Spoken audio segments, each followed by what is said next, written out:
Exchange rate and it's economic effects देखते हैं। Define करके बताइए एक्सचेंज रेट को। प्राइस एक करेंसी की जो एक्सप्रेस की जाती है units of the another currencies के बेसिस पे, जहाँ पर रिप्रेजेंट किया जाता है नंबर्स ऑफ द यूनिट्स एक करेंसी का जो एक्सचेंज किया जाएगा यूनिट अनदर करेंसी से। डिस्टिंग्विश करके बताइए direct code and indirect code. Direct code को यूरोपियन करेंसी कोड भी बोला जाता है। यहाँ पर नंबर्स ऑफ द यूनिट्स जो है लोकल करेंसी एक्सचेंजेबल किया जाता है, मतलब numbers of the units of the local currencies को एक्सचेंज किया जाता है एक unit of the foreign currencies से। यहाँ पर एग्जांपल अगर हम लोग देखें तो 66 रुपीज़ पर डॉलर के हिसाब से। इनडायरेक्ट कोड क्या है? अमेरिकन करेंसी कोटेशन से। यहाँ पर numbers of the unit of the foreign currencies exchange किया जाता है 1 unit of the local currency से। यहाँ पर एग्जांपल देखें तो 0.0151 पर रुपया है। कैसा है? 1/66 किया है तो आ जाएगा। What do you understand by the term cross rate? Cross rate किसे बोलते हैं? एक रेट एक्स एक रेट वाई एंड जेड के बिटवीन में जो कि डिराइव किया जाता है गिवन रेट से another set of the two pair of the currencies से। मतलब अगर मैं बोलूँ कि इंडियन रुपी है, दिरहम है और यूएस डॉलर है, तो अगर मेरे को इंडियन रुपी से डॉलर परचेस करना है, कहाँ पर? इंडियन रुपीज़ से डॉलर परचेस करना है अगर मेरे को दिरहम में, मतलब दुबई में अगर मेरे को इंडियन रुपीज़ से क्या परचेस करना है? डॉलर परचेस करना है, तो वहाँ पर जो रेट लगेगा एक्सचेंज रेट, उसको क्या बोला जाएगा? क्रॉस रेट बोला जाएगा। उसको क्या बोला जाएगा? क्रॉस रेट बोला जाएगा। यहाँ पर अगर हम लोग देखें तो X and Y and Z bracket के अंदर दिखाया गया है, is called the cross rate. What is an exchange rate regime? Exchange rate regime किसे बोलते हैं? तो एक्सचेंज रेट रिजिम एक सिस्टम है जहाँ पर जिससे कंट्री मैनेज करती है उसके currency with respect to its foreign currency. What are the major types of the exchange rate regime? कौन से मेजर टाइप के एक्सचेंज रेट रिजिम है? तो दो टाइप के मेजर एक्सचेंज रेट रिजिम्स हैं। कौन से हैं वो? फ्लोटिंग एक्सचेंज रेट रिजिम, जिसको बोला जाता है flexible exchange rate, and fix exchange rate regime. How is the exchange rate determined under the floating exchange rate regime? कैसे डिटरमाइन किया जाता है exchange rate floating exchange rate regime के अंदर? तो फ्लोटिंग एक्सचेंज रेट रिजिम के अंदर जो इक्विलिब्रियम वैल्यू होता है एक्सचेंज रेट का ऑफ द कंट्रीज करेंसी, वो क्या है? मार्केट डिमांड है। यानी मार्केट डिमांड के बेसिस के ऊपर एक्सचेंज रेट डिटरमाइन किया जाता है under the floating exchange rate regime. That is यहाँ पर demand for and supply of the money, जो सप्लाई ऑफ द करेंसी जो होती है related to the other currencies, उससे डिटरमाइन किया जाता है एक्सचेंज रेट। डिमांड सप्लाई के बेसिस पे एक्सचेंज रेट को डिटरमाइन किया जाता है फ्लोटिंग एक्सचेंज रेट रिजिम के अंदर। How is the exchange rate determine under the floating exchange rate regime? ये तो हो गया। डिफाइन कीजिए fix exchange rate. Fix exchange rate क्या है? तो फिक्स एक्सचेंज रेट जो है वो रिपोर्ट किया जाता है as a pegged exchange rate. यहाँ पर एक्सचेंज रेट रिजिम जो है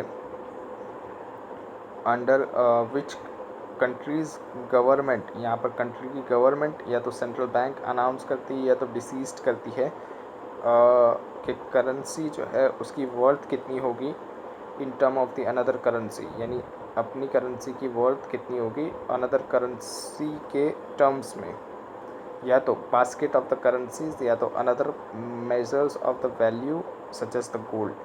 अपनी करेंसी की वैल्यू कितनी होगी बास्केट ऑफ द करेंसीज के बेसिस पे, या तो another measures of the value के टर्म्स में, जिसको अदर हम लोग बोले तो गोल्ड के टर्म में हमारी कितनी होगी करेंसी की वैल्यू। ई देखते हैं। What are the measures merits of the floating exchange rate? क्या मेजर मेरिट्स है फ्लोटिंग एक्सचेंज रेट के? फ्लोटिंग एक्सचेंज रेट अलाउ करता है गवर्नमेंट को परस्यू करने के लिए उसका इंडिपेंडेंस मॉनेटरी पॉलिसी, एंड यहाँ पर कोई नीड नहीं होती मार्केट इंटरवेंशन की, या तो मेंटेन नहीं करके रखना पड़ता है रिजर्व्स को। और मेंशन कीजिए main demerits of the floating exchange rate. Too volatile exchange rate generate a lot of uncertainty. Volatile exchange rate होता है मतलब ऊपर नीचे होता रहता है मार्केट की डिमांड एंड सप्लाई की वजह से। तो इसकी वजह से क्या होता है, बहुत सारी अनसर्टेनिटीज़ होती है in relation to the international transaction. International transactions के अंदर बहुत सारी अनसर्टेनिटीज़ होती है, यह इसका डीमेरिट है।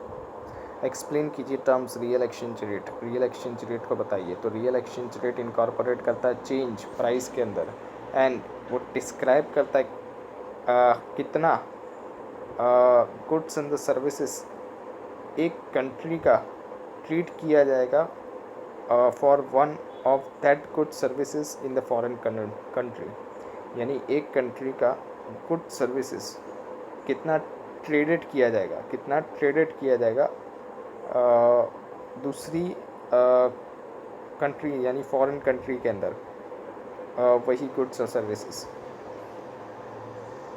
रियल एक्सचेंज रेट का फॉर्मूला है नॉमिनल एक्सचेंज रेट, इसको मल्टीप्लाई किया जाता है डोमेस्टिक प्राइस इंडेक्स से, डिवाइड किया जाता है फॉरेन प्राइस इंडेक्स से।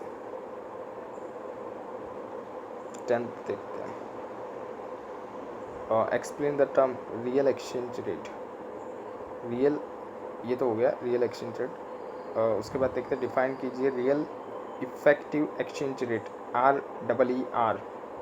रियल इफेक्टिव एक्सचेंज रेट क्या है, एक नॉमिनल इफेक्ट है एक्सचेंज रेट की, ब्रैकेट के अंदर मेज़र है वैल्यू ऑफ द करेंसी का, किसके अगेंस्ट में, weighted average of the various foreign currencies से, डिवाइड किया जाता है बाय द प्राइस डिफ्लेटर या तो इंडेक्स ऑफ द कॉस्ट से।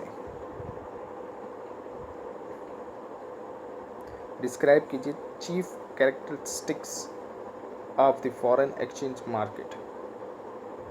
तो वाइड रीचिंग कलेक्शंस होता है मार्केट से एंड इंस्टीट्यूशन से जो हैंडल करती है exchange of the foreign currencies को, जिसको हम लोग बोलते हैं फॉरेन एक्सचेंज मार्केट। यहाँ पर ओवर द काउंटर मार्केट होता है। ये फिज़िकल प्लेस नहीं होती, ये इलेक्ट्रॉनिकली लिंक नेटवर्क होता है बायर एंड सेलर को मिलाने के लिए and has only very narrow spread, और बहुत ही कम इसका विस्तार होता है। डिस्क्राइब उसके बाद क्वेश्चन नंबर 13 देखते हैं। What is arbitrage, what is the outcome of the arbitrage. Arbitrage क्या है और उसका आउटकम क्या है। आर्बिट्रेज रेफर करता है practice of making riskless profit. Riskless profit किया जाता है यहाँ पर by intelligently exploiting the price difference of an asset at different dealing places. यानी प्राइस डिफरेंस से यहाँ पर कमाया जाता है जो कि असेट्स के अंदर होता है डिफरेंट डीलिंग प्लेसेस के ऊपर, यानी अलग अलग जगह पर अलग अलग प्राइसेस होते हैं किसी एक असेट्स के, तो उससे कमाया जाता है यहाँ पर on amount of the arbitrage regardless of the physical location. यहाँ पर फिज़िकल लोकेशंस की ज़रूरत नहीं होती। कोई भी गिवन मोमेंट पे जो सारे मार्केट टेंड करते हैं to have the same exchange rate for the given currency. मतलब अलग अलग देश के अंदर अलग अलग करेंसीज़ के भाव होते हैं और उस अलग अलग करेंसीज़ के भाव में या आप बोलो असेट्स के भाव में से प्रॉफिट जनरेट करना उसको बोलते हैं आर्बिट्रेज। ये लेस रिस्की प्रॉफिट्स होते हैं।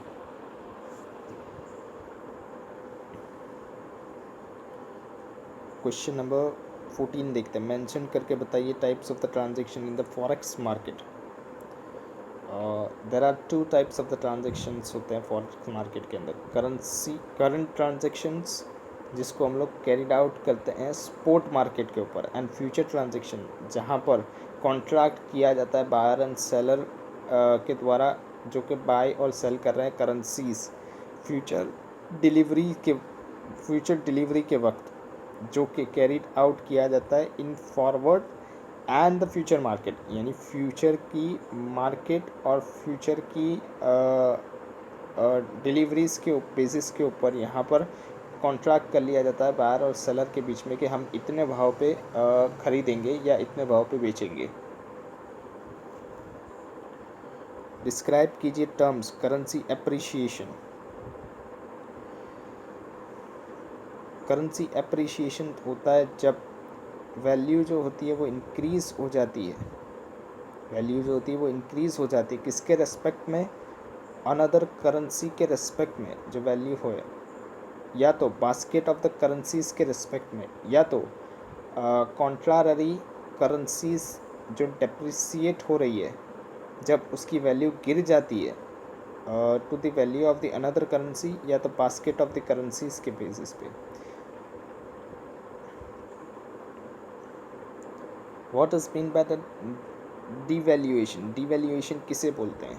तो डिवैल्यूएशन डेलिब्रेट करता है डाउनवर्ड एडजस्टमेंट, यानी कम होने वाली एडजस्टमेंट, गिरावट की adjustment in the value of the countries currencies relative to the another currencies, या तो ग्रुप ऑफ द करेंसीज, या तो स्टैंडर्ड्स।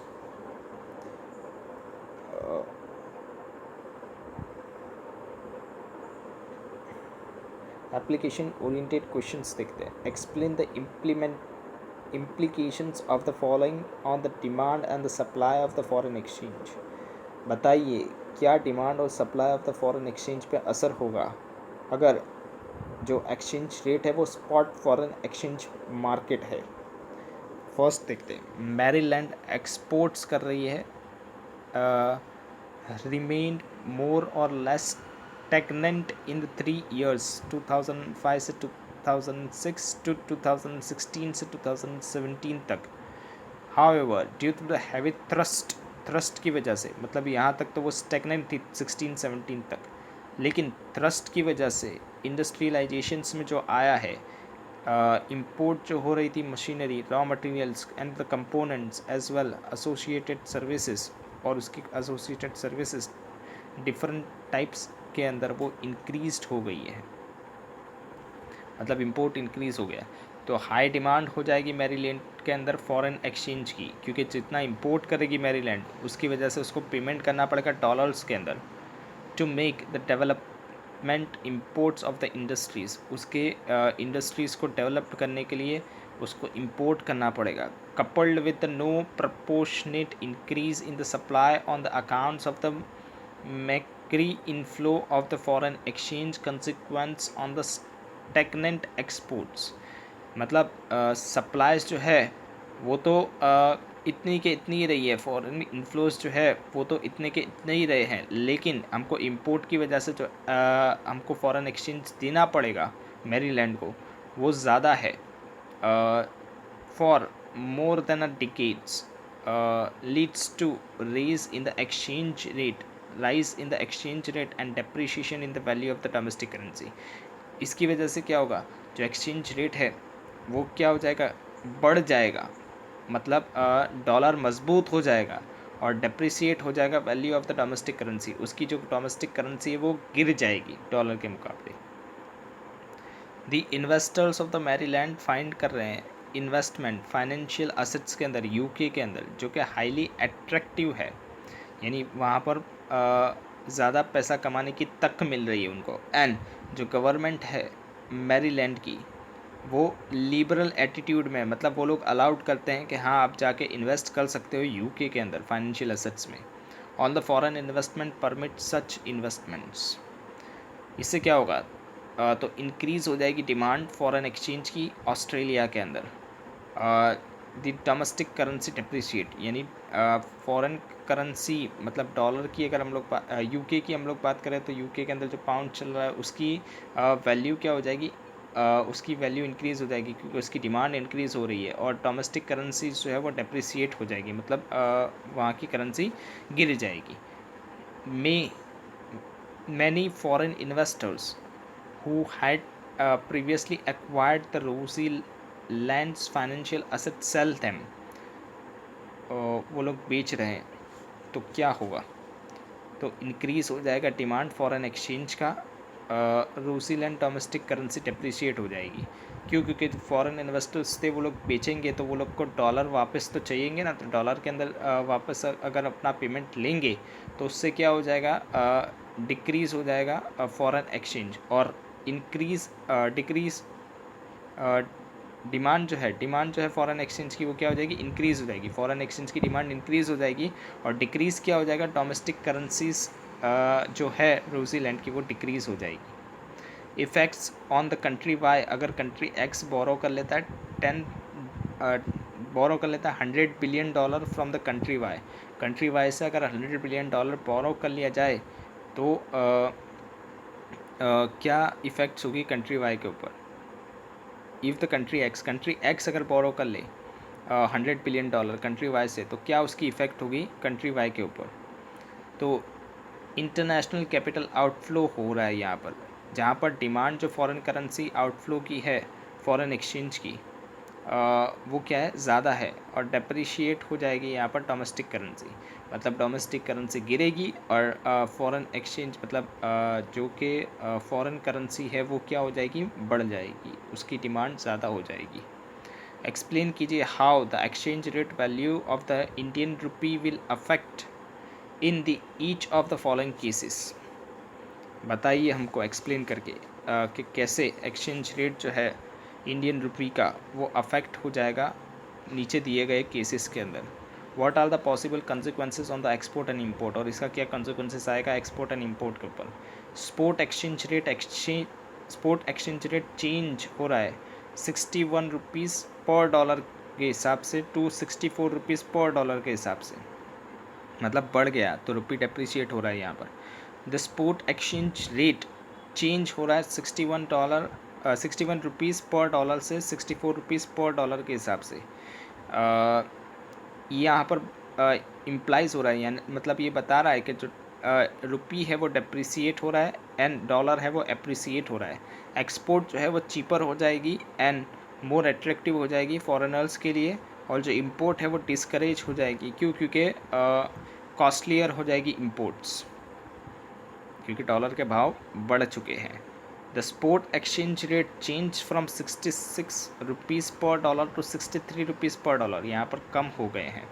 तो स्पोर्ट एक्सचेंज रेट चेंज अगर हो जाता है 66 रुपीज़ पर डॉलर से 63 रुपीज़ पर डॉलर, इसका मतलब होता है कि रुपी जो है वो एप्रिसिएट हो रहा है और डॉलर जो है वो डेप्रिसिएट हो रहा है। रुपी बढ़ रहा है, डॉलर गिर रहा है। एक्सपोर्ट जो है वो कॉस्टलियर हो जाएगी एंड जो डिमांड है इंडियन एक्सपोर्टर की वो फॉल कर जाएगी। जो डिमांड है इंडियन एक्सपोर्टर की वो गिर जाएगी। एक्सपोर्ट बिकम कॉस्टलियर, क्योंकि एक्सपोर्ट क्या हो गया, कॉस्टलियर हो गया, और इंपोर्ट जो है वो चीपर हो जाएगा, इंपोर्ट सस्ता हो जाएगा। इसके बाद देखते हैं, इन 1983 ऑस्ट्रेलिया डिसाइड करता है फ्लोट करने के लिए डॉलर को। अज्यूम किया जाता है कि फ्री ट्रेड है। एक्सप्लेन करिए इफ़ेक्ट क्या होगी अगर फॉलोइंग केसेस के अंदर स्पोर्ट एक्सचेंज रेट दिया गया है UAD एंड USD, मतलब Australian dollar and US dollar का। There is an substantial increase हो रहा है, मतलब बढ़ोतरी हो रही है demand in the Australia for US exports of the services की, सिंस जो ऑस्ट्रेलिया मैन्युफैक्चरर है वो फेवर्ड कर रहा है अदर्स से। यहाँ पर प्रपोर्शनेट इंक्रीज़ हो रहा है एक्सपोर्ट के ऑफ द ऑस्ट्रेलियन प्रोडक्ट का टू द USA, यानी ऑस्ट्रेलिया क्या कर रहा है, एक्सपोर्ट कर रहा है और एक्सपोर्ट उसका इंक्रीज़ हो रहा है। तो इससे क्या होगा, तो स्पोर्ट एक्सचेंज रेट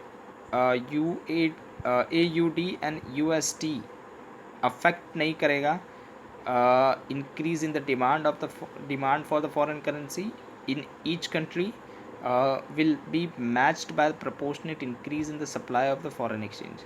मतलब एक जगह पे क्या हो रहा है, डिमांड इंक्रीज हो रही है फॉरेन करेंसीज की, और दूसरी जगह पे क्या हो रहा है, तो सप्लाई हो रही है फॉरेन एक्सचेंज का। तो यहाँ पर अफेक्ट नहीं किया जा रहा है डिमांड के इंक्रीज से फॉरेन एक्सचेंज को, क्योंकि जो डिमांड और सप्लाई है वो मैच कर जा रही है। प्रोपोर्शनेट इंक्रीज़ भी हो रहा है सप्लाई के अंदर और डिमांड भी फॉरेन करेंसी की इंक्रीज़ हो रही है, इसलिए दोनों मैच कर जा रही है, इसलिए यहाँ पर कोई अफेक्ट नहीं होगा एक्सचेंज रेट। सेकंड देखते हैं, इन्वेस्टर्स जो हैं ऑस्ट्रेलिया के वो प्रिसीव्ड कर रहे हैं कि रिटर्न कर देंगे इन्वेस्टमेंट जो की गई है US के अंदर, क्योंकि वो मोर lucrative than elsewhere, वो मोर लुक्रेटिव हो रहे हैं देन एल्सवेयर, यानी वो लोग अपना इन्वेस्टमेंट यूएसए से हटा लेना चाहते हैं। एज अ रिजल्ट जिससे क्या हो रहा है, ह्यूज इंक्रीज हो रहा है demand for the investment in the US dollar. In US dollar की डिमांड यहाँ पर आके खड़ी हो चुकी है, क्योंकि जैसे ही वो लोग अपना इन्वेस्टमेंट हटाएंगे वहाँ से यूएसए से, तो उनको यूएसए को पेमेंट करना पड़ेगा ऑस्ट्रेलिया के इन्वेस्टर्स को, किसमें, डॉलर के अंदर। इससे क्या होगा, इंक्रीज़ हो जाएगी demand investment in the US dollar की। डिनोमिनेशंस फाइनेंशियल इन्वेस्टमेंट्स, डिनोमिनेटेड जो किसके अंदर की गई है, फाइनेंशियल इन्वेस्टमेंट के अंदर की गई है। तो इन्वेस्टर्स इन ऑस्ट्रेलिया अगर डिमांड कर देते हैं USD for making the dollar denomination financial investment in the US, तो सप्लाई जो होती है डॉलर की वो सेम ही रहेगी। क्यों? क्योंकि फ्लोटिंग रेट लग रहा है। यूएडी मतलब ऑस्ट्रेलिया का जो डॉलर है वो डेप्रिसिएट होगा, और यूएसडी मतलब जो यूएसए का डॉलर है वो एप्रिसिएट होगा। Political uncertainties in the US, political uncertainties हो गई है यूएस के अंदर, जिससे किससे हो गई है ये पॉलिटिकल अनसर्टेनिटी, प्रेसिडेंशियल इलेक्शंस की वजह से, जिससे क्या हो रहा है, लार्ज स्केल शिफ्ट हो रहा है। मतलब ऑस्ट्रेलिया के जो फाइनेंशियल इन्वेस्टर्स थे वो लोग क्या कर रहे हैं, यूएस से के अंदर जितना भी इन्वेस्ट किया था वो वापस से ऑस्ट्रेलिया ले के जा रहे हैं, मतलब वहाँ से इन्वेस्टमेंट हटा रहे हैं यूएस से। तो लार्ज स्केल शिफ्ट हो रहा है Australian financial investment back to the home, इसकी वजह से, पॉलिटिकल अनसर्टेनिटी की वजह से, जो कि यूएस के अंदर आ गई है, जिसके रिजल्ट से क्या होगा, लार्ज स्केल सेल होगा फाइनेंशियल असेट्स का एंड कैपिटल आउटफ्लो का, मतलब जितना भी इन्वेस्टमेंट किया है वो सब बिक जाएगा फ्रॉम द यूएस के अंदर। इससे ज़्यादा इन्फ्लो हो जाएगा यूएस डॉलर का ऑस्ट्रेलिया के अंदर, क्योंकि जो भी इन्वेस्टर्स हैं वो अपना सेल आउट करके सारा पैसा ऑस्ट्रेलिया में ले जाएंगे, जिससे क्या होगा, तो यूएस डॉलर का इन्फ्लो ऑस्ट्रेलिया में बढ़ जाएगा एंड डिमांड जो है वो सेम ही रहेगी डॉलर की। तो डेप्रीशिएशन हो जाएगा वैल्यू ऑफ द यूएसडी, यानी यूएस डॉलर का डेप्रीशिएशन हो जाएगा एंड एप्रीशिएशन किसका हो जाएगा, ऑस्ट्रेलियन डॉलर का एप्रीशिएशन हो जाएगा। ऑस्ट्रेलियन यूडी का क्या हो जाएगा, एप्रीशिएशन हो जाएगा। इसके बाद देखते हैं, an epidemic in some part of the Australia made the US evoke SPS measures and ban the entry of the numbers of the food items to the US। Epidemic आ गया है, मतलब आपातकालीन स्थिति आ गई है ऑस्ट्रेलिया के अंदर, जिससे क्या हो रहा है, जिससे यूएस जो है वो बैन कर रहा है और रेस्ट्रिक्ट कर रहा है एंट्री किसकी, numbers of the food items की यूएसए के अंदर, मतलब जो भी ऑस्ट्रेलिया भेज रहा था वो सब रेस्ट्रिक्ट कर रहा है। तो बैन हो जाने से export to the US reduce हो जाएगा, यूएसडी इन्फ्लोज, यूएसडी के इन्फ्लोज क्या हो जाएंगे, रिड्यूस हो जाएंगे टू द ऑस्ट्रेलिया, मतलब ऑस्ट्रेलिया में यूएसडी डॉलर आना कम हो जाएगा। Supply of the USD decreased and demand of the USD remains the same, supply decrease हो जाएगा लेकिन डिमांड जो है वो वैसे के वैसे ही रहेगी। तो AUD मतलब जो ऑस्ट्रेलिया का डॉलर है वो डेप्रिसिएट हो, वो क्या हो जाएगा, डेप्रिसिएट हो जाएगा। ऑस्ट्रेलिया का डॉलर क्या हो जाएगा, डेप्रिसिएट हो जाएगा, मतलब ऑस्ट्रेलिया की करेंसी क्या हो जाएगी, डेप्रिसिएट हो जाएगी, मतलब गिर जाएगी।